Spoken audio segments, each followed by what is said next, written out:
Subramaniam Shankaran. Today's video, we are going to have a look at the third-party security with respect to the CISSP. Third-party security is very important. Okay, so an analogy: you prepare food at home. Okay, you take care of every single ingredient that you are adding, and you are preparing the food and you are eating it. Okay, so you know what you are adding. Okay, so that you are very comfortable eating it. Okay, but again, when you're going to buy the the ingredients from the grocery store, okay, there's no surety on the purity of the grocery that you're actually going to buy.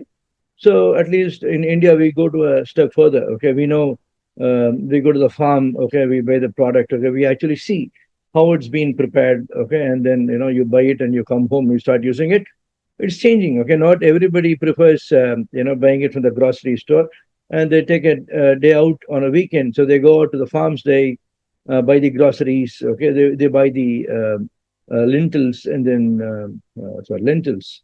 Okay, and then they buy the oil, etc. And then you basically you come home and you prepare. You know what you are actually preparing and eating. Now the same way, okay, whenever you are preparing an application to be used in the office. Okay, if you're going to have an in-house software development team, and they're going to tell you how you're going to govern them on how they're going to prepare the SDLC, secure SDLC. Okay, so building security and maturity model. Okay, you want to use secure software engineering, SSE, ISO standard. Okay, so you can secure code review, what not to add, all these things you'll actually take care. And then you know what's going to be the final product. In spite of doing all that, there could be some miss here and there. But if you're going to buy the product from outside, okay, so you also need to know how the third party is going to develop the application. Okay. In fact, there are a lot of methodologies for doing it. There are a lot of standards. Okay, so that are the part of in the security engineering. We're going to have a look at ISO 15408, the common criteria. Okay, so which will also touch upon this. Okay, and to some extent. Okay. Now, what I mean to say is, even if the application is developed by a third party, you are going to use it. Okay, that's like you order the food in the Swiggy, or you order the food on the Zomato. Okay, Talabat. Okay, whatever the application, they're just delivery boys, right? The restaurant that is getting listed, okay, we don't know how they're going to prepare it. If they're going to prepare it well, these delivery boys are just delivering it to you, and you're going to eat it. Okay, if the food that is prepared in the restaurants is good, you are okay. But if the food that is prepared in the restaurant is not good, then you're going to get impacted, right? So irrespective of okay the whosoever is going to prepare it, the impact is always with the customer. Okay, similarly with third party security, irrespective of okay whether you are doing it yourself or you are doing it for using a third party, the the impact is always going to be for you. So the third party security is very important. A single loophole somewhere on the supply chain, okay, is going to impact you in a very major way. Okay, so we have SLAs, SLRs.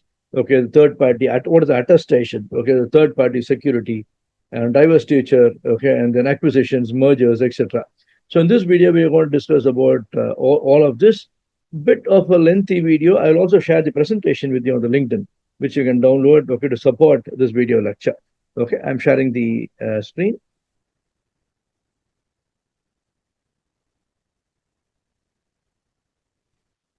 Great. So third-party security. The Subramaniam Shankaran, MITRE Plus Master Trainer for CISSP, CD Pro, CISO, and ISO 27000 and ISO 27701. Now we are also coming up with a lot of other certifications. Once I complete it, okay, I'll let you know. Okay, so third-party security. Okay, how are you going to secure yourself because of the vulnerabilities? Okay, you're going to keep away from the vulnerabilities of third party. Basically, it is. It is always like this. Like you drive a car, your car is perfect. Okay, when the manufacturer is going to give it to you, okay, they're going to have the most quality product component of the part of the car, they're giving it to you. But moment, okay, there's a wear and tear for the car anyway. Okay, so if you want to change a particular component, if not the original part, okay, if you're going to go for an non-original part, I will not say duplicate actually, non-original part. Okay, so the quality of the non-original part is going to compromise the overall quality, okay, of the car, right? You don't know when it's going to fail. Sometimes the non-original part might also work well, better than all the other parts. We don't know. But we are not speaking about the situation where nothing happens. We are going to speak only about the situation where something happens which is not expected. The risk, uncertainty, the risk. Okay, so when your third party, when your third party software application developer is going to develop a product for you, without any vulnerability, you don't have a problem. Okay, even if you're going to have a problem, that is not because of this particular component. Okay, it's going to be a lot of gateways. Okay, for the vulnerability to get exploited with a hacker, right? So it could be due to something else, but not this particular component. Okay, so the contractual security, okay, is very important, especially when you're going to move to a cloud. Cloud is also a third party. Your data at rest is going to be in the cloud. Okay, the minimum security requirement is what your baseline criteria for the security is. Okay, you can say I want my cloud service provider. Okay, I want my third party to be SOC 2 certified. Okay, or HIPAA certified, ISO 27001 certified, 27701 certified.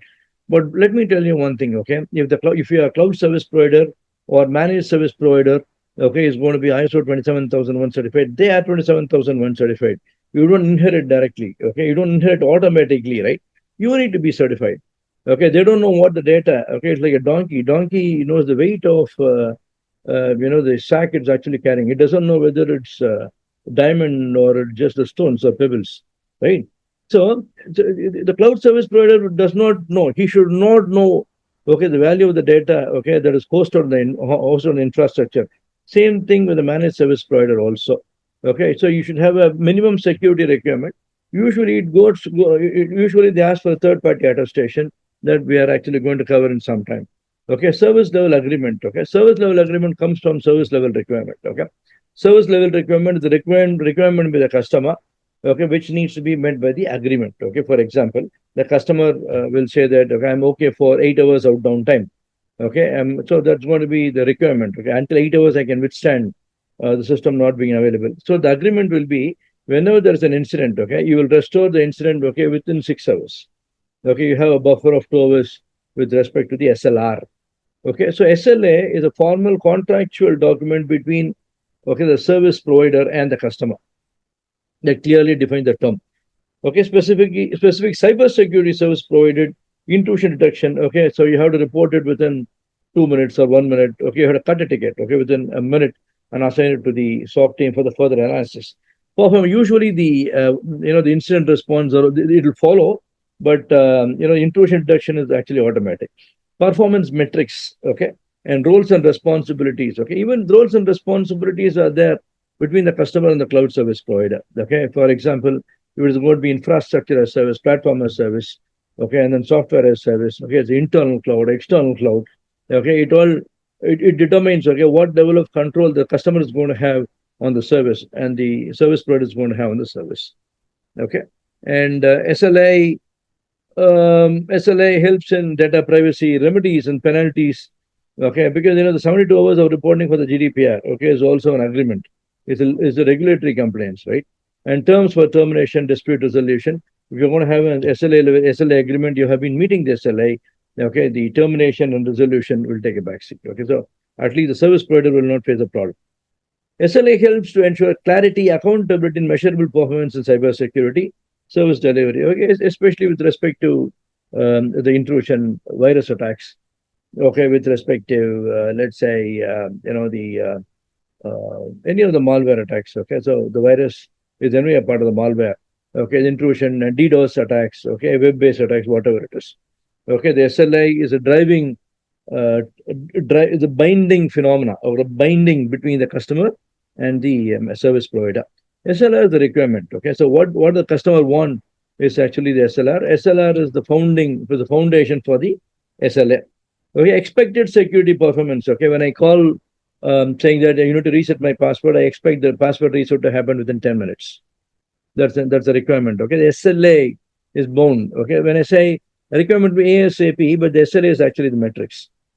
Okay, so in fact, when I was in Standard Chartered Bank, we automated the password reset in the IVR. Okay, you call the IVR, the IT service desk. If it's going to be related to the security, then you choose an option on the IVR. If it's going to be related to the password reset, from the IVR directly, you choose an option 8 or something. Okay, it goes to the security team directly. There are the group of 7 to 8 people who are looking at only the password reset. Okay, it's over the call. It's like first call resolution. Yeah, so what you're going to have, it's a requirement. Okay, when I say ASAP, I expect the password reset to happen within 15 minutes. That's the SLA that we actually had in 2002 when I was in Standard Chartered Bank. Okay, the security control and measures required, compliance requirement. Oh, there's a requirement. Okay, so you'll always ensure that you're 100% okay, compliant. Okay, if you're not 100% compliant, there should be a dispensation that is approved. Okay, metrics and performance indicator. How many antivirus incidents have been reported? Okay, and how many SLA misses we had? How many DDoS incidents? How many web attacks? How many intrusion attempts? Okay, so all these things, insider attack, all these things. Okay, it's driven by the metrics, and you have something called the key performance indicator. Okay, SLA versus SLR. Okay, it's a simple a tabular column. Nature, the formal contract. Okay, internal document. SLR is the internal document. Define the agreed upon service terms, responsibilities, remedy is what the SLA is. Specify the detailed performance and security criteria that is required by the employee. Okay, it's a binding commitment and measurable service delivery is the SLA, and technical operational requirements for the security services what the SLR is. Okay, and SLA, when it comes to content, it's service scope, performance metrics, rules. RACI is what you will have as a part of the SLA. But for the SLR, security standards, performance threshold, compliance requirements is what you're going to have. Okay, so when it comes to the usage, service level agreement used to manage and govern service providers' performance. Okay, service review meetings are based on the SLA performances. And with respect to the service level requirement, okay, used to design and specify what the SLA should be included. Okay, so requirement SLA is dependent upon the SLR. Okay, examples: incident response time, uptime guarantee, and breach handling is for the SLA. Okay, for the SLR is a required encryption level, maximum vulnerability patch times. Okay, vulnerability patch time should be every day and night. Okay, but there are people who say that it should be only the weekend, Friday night or Saturday night, depending upon which part of the world you are actually in. Okay. Let's look at the attestation. See, in Middle East, what I had seen is if the government is, if any of the organization is going to release an RFP, okay, for ISO 27001 implementation, they also expect the respondent of the RFP, the respondent of an RFP to also be ISO 27001 certified. This is called the attestation. How will I ensure you are secure? Is what the attestation is. It'll be done by an independent CPI. It's going to be done by an independent organization like a certification body, or you can agree upon a third-party company, which is not a certification body, to also perform this attestation. They do a thorough checking of the security posture and I'll give you a report. Okay, it's called attestation. It involves neutral independent party testing, reviewing third-party cybersecurity practices. Attestation to provide formal document proof third parties managing cybersecurity effectively. Purpose is especially important as many organizations outsource their cybersecurity. Now, if you look at the GDPR, you have got the controller, you have got the processor and sub-processor. So whenever it comes to the controller, processor, and sub-processor, okay, now it's going to be a processor and sub-processor always be a third party. Okay, so we need to ensure that the processor and sub-processor has got the good security posture in place before we are going to hand over the data to them. Okay, for that, attestation is very much required. Okay, key aspects of the third-party attestation, cybersecurity attestation. Okay, independent review. Okay, it will be done by a third party. Scope should be included. Okay, as long as GDPR is complained, GDPR is concerned. The personal data is in transit, personal data is in use, and personal data is at rest. Okay, that's what the complete scope is going to be. In spite of, with respect to the controller, processor, and sub-processor, sub-processor, etc. And reporting. Attestation, okay, so it's always culminates in a formal report that's provided to the the controller are going to be for the service provider, okay, the customer who is going to request for third party support. Okay, there could be a regulatory and contractual compliances also, for example, in GDPR, okay, or DPDP, PDPL, Saudi Arabia, okay, PDPL, UAE, we are expecting the UAE to enforce it as a law any sooner. Okay, any of GCC countries, okay, or PDPA, Malaysia, etc. You need to do a review, okay, periodically. Okay, so what I would actually say is, basically, I recommend a review once in 4 months, if not once in 4 months, at least once in 6 months. If the organization is going to do a review once a year, okay, that means you're doing it for the sake of surveillance audit, okay, nothing more. Okay, I may be wrong. Okay, you may say that, how can you say that? But finally, that means you're doing it once a year, right? If you say that we don't have resources, increase the resources. Simple. You want to be secure, then you need to spend some money, right? Benefits of a third-party cyber security attestation. It enhances the trust and transparency between various organizations involved, okay, the service provider, the customer, reduce the risk related to reputational damage, okay, the compliance violation. If the processor is going to be bit relaxed on the cyber security, there's actually a breach.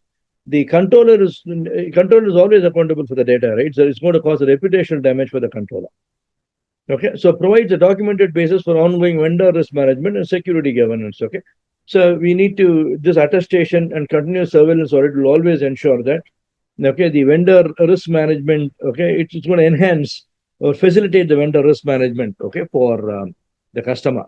Cisco's third-party code. Cisco policy outline third-party code attestation involves testing vendors' code against the security standards by an independent party to ensure product security resilience forming a part of their broader secure development life. So Cisco has it. Many organization actually has it. Okay, but Cisco is live. Okay, right to penetration test and right to audit. Now, I have a processor and sub-processor who's going to, do the personal data handling for me. For me, as a part of the contractual agreement, I'll always include a cost to do the penetration testing for them. Okay, it's not that I need to help them to secure themselves, but their vulnerability will be inherited by my network, right? So I need to always secure them.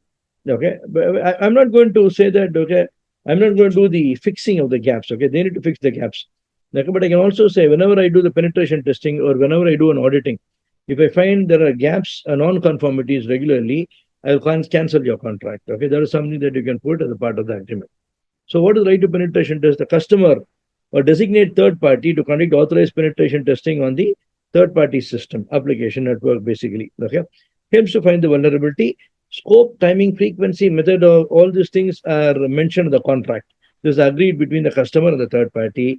Okay, the right enables the customer to verify the third party's security posture. Okay, for example, the third party cannot be a bit relaxed. Okay, when it comes to security, where the parent company is taking utmost importance to fix the security gaps.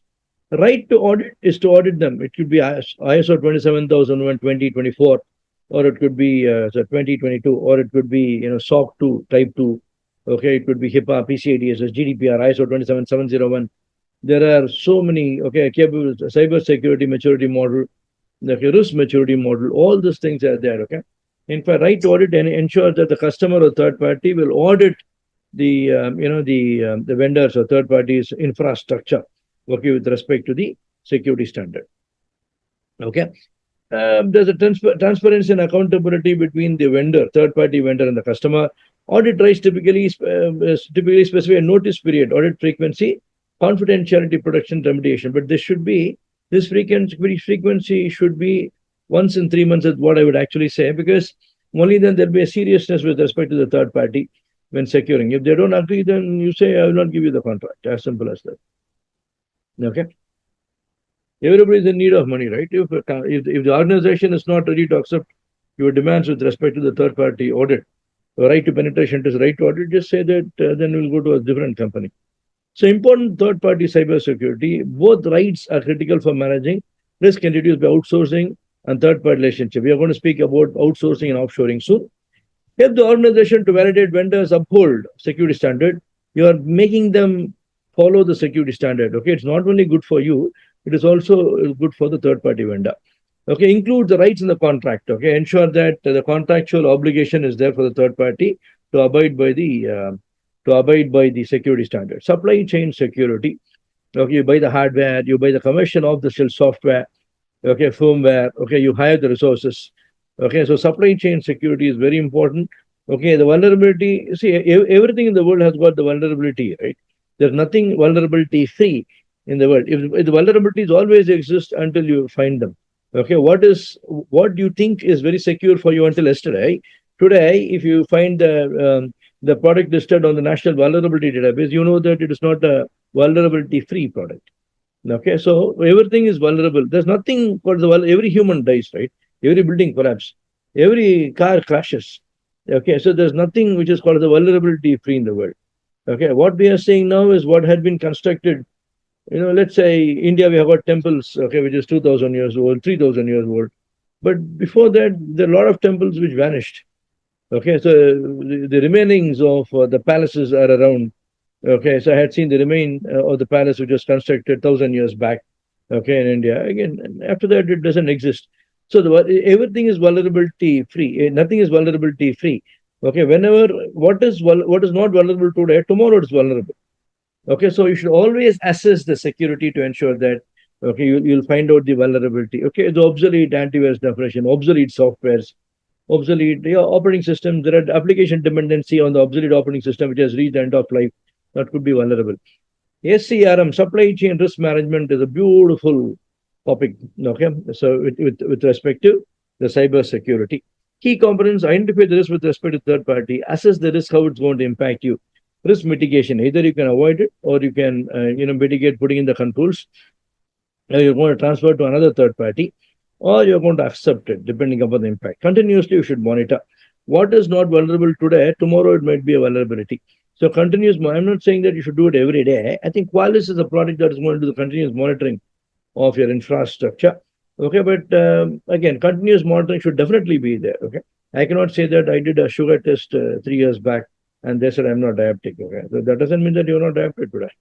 Okay, so regulatory compliance, ensuring all the supply chain partners adhere to the relevant cybersecurity regulation as a part of your ISO 27001, NIST cybersecurity framework. Okay, and the ISO 27701. All this, okay, the third party security is an integral component of it. Okay, so you cannot say no. Importance of supply chain cyber risk management, expanded attack surface. Okay, moment you're going to involve another team. Okay, so their infrastructure also becomes attack surface. It's not just an IT issue because if there is going to be an issue with respect to the IT and your systems are not up and running, it is going to be a reputational damage also. So it's a business issue. Major impact potential attacks on the supply chain can lead to widespread consequences.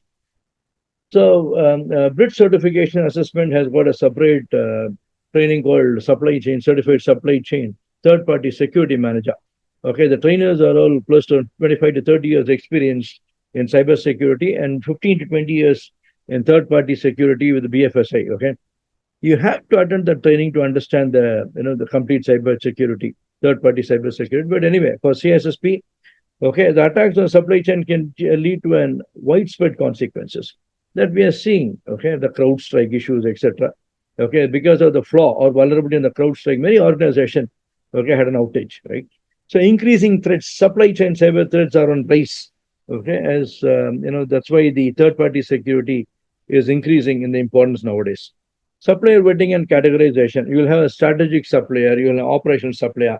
Okay, you have to categorize them and you have to do a thorough background verification and then engage them.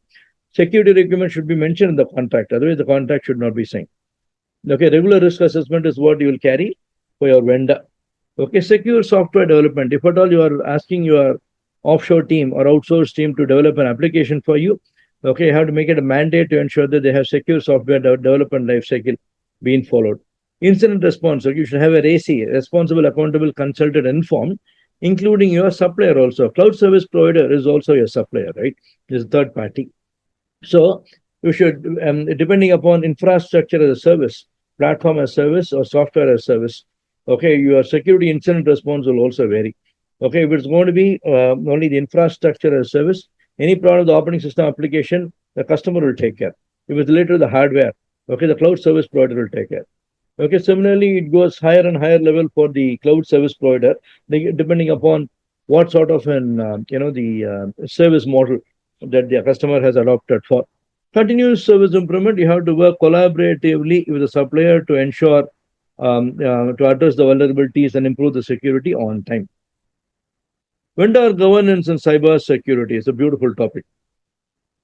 Structural process framework for the organization to follow whenever it comes to vendor governance. Okay. And similarly, to ensure the vendors to comply with the organization security policy. If they don't comply, you can penalize them.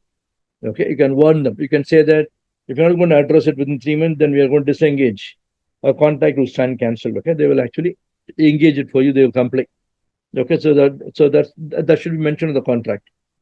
Key identification risk assessment. Okay. Identifying the cyber security risk posed by the vendors. If you depend upon the vendor for a particular product, if the vendor goes bankrupt, okay. In fact, in the cloud, we say vendor lockout. Okay, vendor lockout means the cloud service provider has become bankrupt. Then how are you going to deal with the situation? Okay, so the risk identification assessment you should do with the cloud service provider. Policy framework, policy and framework development. Okay, you need to develop the policy jointly with the third party also. Complaints management. Okay, your cloud service provider will anyway say that they are compliant with GDPR, etc. But they are compliant. Okay, your data is yours, and you should be compliant with GDPR or any of the standards that you are going to do. But your cloud service provider should also be compliant with these ISO 27701 software, etc., because your data is going to rest on their infrastructure. So the infrastructure security or infrastructure availability is given to you by the cloud service provider. So you should also be ISO 27001 or SOC 2 certified or GDPR certified. They should also be certified with respect to the availability front. Confidentiality, integrity, they don't know what your data is, right? They can only give you the provision. You need to make use of it for the confidentiality and the integrity. Continuous monitoring should be there. Contractual controls, okay, explicitly the cyber security requirement, right audit clause, okay, right to penetration test, incident response, everything should be mentioned in the contract. Risk mitigation and the incident response. Okay, implementing the risk mitigation strategies, ensuring vendors must have a robust incident response plan. So you can evaluate as a part of the third party attestation. You can evaluate their, the standards and everything. Okay, and then only you can go for then only you can actually go for the contractual signature. Benefits: reduce cyber risk exposure. Okay, regulatory complaints. Okay, with respect to the GDPR process, sub process, there's a very common, there's a very easy example that we can give for the third party security. Improve transparency and accountability. Whatever the sub processor is doing should be mentioned to the processor. What the processor is doing should be mentioned to the controller. Okay, after the approval, it should be carried out. So the controller is aware of where the personal data is, what purpose it's being used. Okay, business continuity. Okay, so ensure the vendor-related disruptions are managed effectively. So whenever we are discussing about the availability, I always say loss of the civil infrastructure, loss of the IT, loss of the personal, loss of the supplier, and loss of access to the building. So loss of supplier should be handled very well. Okay, you should have a primary supplier and secondary supplier. Okay, so business continuity is very important. Okay, in fact, in the cloud, we go for what is called the co-location. Acquisitions.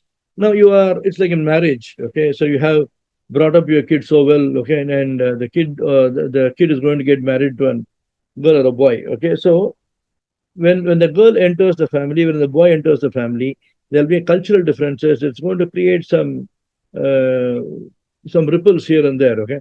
Similarly, you have brought in your organization with an extreme matured cyber security process. You are taking on another company. That company's cyber security posture is definitely going to impact you. I was one of the big part of the BFSI, and I had to do an we are taking one other company. We were taking one other company. From the security perspective, I went for due diligence.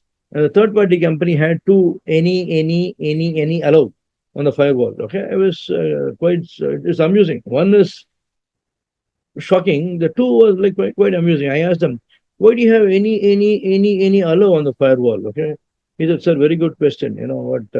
We once had a network incident and nobody was able to access the internet. Okay, but that time we raised a complaint to the network administrator, and he did any allow. Okay, then it was actually solved. Then I said, then why the next time? They had a similar incident after 6 months, but by that time, the old network administrator left the company. The new network administrator was not able to fix the issue, but somebody in the organization said, any allow. Okay, then he also added one more time, but it didn't fix the issue because it was not even a firewall, right? It was a fire pass. Everything was passing by. So issue was somewhere else, and they then fixed it. Okay, but they did not remove the any allow on the firewall. I said, irrespective of whether you're going to fix this any allow on the firewall, issue on the firewall, I'm going to ensure that there's a firewall between your entity and my entity. Okay, I don't want you to be the vulnerability, okay, or gateway for the hackers to enter my organization. So acquisition has got all this problem. Acquisition merger. Like you're taking another company, or both organizations are merging together. Okay, the difference of the security maturity level will always have an impact. Okay. Risk and impact. Okay, inherited vulnerability, as I told you, data breaches and undisclosed incident. Okay, the classic example is Verizon. Okay, what was about acquire Yahoo by they reduced the offer price by $350 million after they found that there was a major data breach. the Yahoo has not previously disclosed. Now, it might impact, the value of the value of the business. Regulatory and compliance risk, merging the other company with an which is not compliant with GDPR, HIPAA, TCP, etc. Okay, that means you're going to expose the organization to a greater risk. Integration challenges, we discussed this. Increased attack surface. You have 60 systems which are exposed to the internet. An acquisition will add 20 more. Okay, so attack surface increases. Okay, third party supply chain risk. Their third party, okay, supply chain is might involve you. For example, in the, in the family, right? Two families are getting together, okay, for a wedding. The vulnerability on the other family will also impact you. If there is a small poisonous person on the other family, okay, he's going to make everybody poisonous. Okay, so you should be extremely careful, okay, with respect to the third party supply chain. Operational disruption. Security incident during and after the integration can disturb the business operation, leading to a reputational damage. Now, these are the financial consequences because of the acquisition. Deal valuation. Okay, the cyber security risk directly affect the company's valuation. Reputational damage. If you're taking over another organization and they have a poor reputation, your reputation also poor. Or if there's going to be incident after the merger, okay, then your reputation is going to go. Everybody will say, but after the merger or acquisition, this actually happened. Long-term security posture. Acquisition can either strengthen or weaken the overall security posture, depending on how well the cyber security is integrated into the process. A thorough cybersecurity due diligence must be made. Integration planning should be done, which includes the security aspects also, and continuous monitoring. Okay, continuous monitoring is something we should be doing in every aspect. So continuous monitoring should be maintained to ensure that the integration has happened seamlessly. Contractual safeguards, and exclusive services. What are the exclusive services? Third party, okay, holding something. Okay, in case of a vendor lockout or something, okay, you can go to the third party and can pay them the money, and then you can get their source code or whatever it is. Okay, key exclusive services is a classic third party involvement, okay, with respect to the cryptography. When we are doing the security architecture engineering, we'll discuss a lot about this. Leadership involvement, okay, so the leadership, the CISOs must get involved, okay, through the merger and acquisition process to ensure security is prioritized. Diverse teacher, okay, now there was a guy who was working with me, working in my team, and suddenly he has gone to a different team. Okay, now I cannot hide anything from him. He had been with me. Same thing happens. Okay, there's an employee who had been working in the organization for last 5 years. He knows everything that what we have been doing. Okay, then he quit the organization, joined my competitor's organization. Let's say there's an anti-poaching policy is actually not there, but he knows everything about how we are working, and he might also pull a lot of resources with him. We are accepting this and this risk, and we are proceeding with the business. Same thing with diverse teacher. An organization unit, okay, is spun as a separate unit or sold to a different third party. Let's say IBM AppScan was sold to HCL. Okay, that unit was sold to HCL, or something. The product is sold to HCL. Okay, different third party. This is called the diverse teacher. Okay, so they know everything about what my organization is and how we have been working, etc. And there's no way that I can maintain the confidentiality for sure. Increase attack surface, human error, more people, system is rising, likelihood of human error. Okay, and data leakage, intellectual property loss definitely will happen. So though I'm going to implement DLP to ensure that the data is not moving across between one system to other system, how can I prevent the people from talking about it? Only the administrative control can do it, but still I cannot close somebody's mouth, right? Visibility gaps and unknown asset. Okay, diversity can create a blind spot in infrastructure with assets moving here and there. What is being removed, what is being left unmanaged. Okay, you will be thinking they will manage it. Okay, they will be thinking you will manage it. Okay, you will be thinking the asset is with me. They will be thinking the asset is with you. Okay, we don't know. And so these gaps usually happen, but if you're going to take care of it, it's fine. Okay. Compatibility of security policies and compliances. Both seller and the buyer must ensure the security policies. Okay, because I have got the boy raised up as a vegetarian. Okay, he's going to an house where they are non-vegetarian. The comparative. I'm just giving you a real world example of how there are policies and compliances which are there with me. Okay, the organization A, I'm selling it to organization B. They might have a different policy. Okay, I'm a British company, so I'll go with the ISO 27000 and BS standards. Okay, but I'm selling it to an American company where they're going to follow NIST CSSP. Okay, but again, these are something. These are things that needs to be managed. Operational reputational impact. Okay, security incident during divestiture can disturb the business operations. Okay, so legal and monetary consequences may arise. Okay, so if divested assets are exploited after the sale, or if sensitive data is mishandled, all these things must be taken care. Yearly and ongoing security involvement is the best way. Okay, you can avoid or mitigate, the security incidents. Persistent infrastructure monitoring is what you actually need to have. Okay, maintain the real-time asset inventory and monitor for the changes. Okay, so continuous monitoring is something which you require to do. And best practices, automated access management. Okay, now the data is there. Okay, so I had been handling it, I'm going to give it to somebody else. So the access management changes. Okay, so my access should be revoked, and access to the new customer should be granted. Data protection process as such. Okay, so in fact, I'll be having the encryption. I have encrypted the data with AES, let's say 120 keywords with me. I have to hand over the key to a third party. So what they will do, they will decrypt the data, and then they will encrypt the data with different key. Otherwise, if I have a copy of the key, then I can actually the data can be disclosed to me, right? So this is something which the other company should take care. Regulatory and complaints alignment should be there as a part of the diversity chart.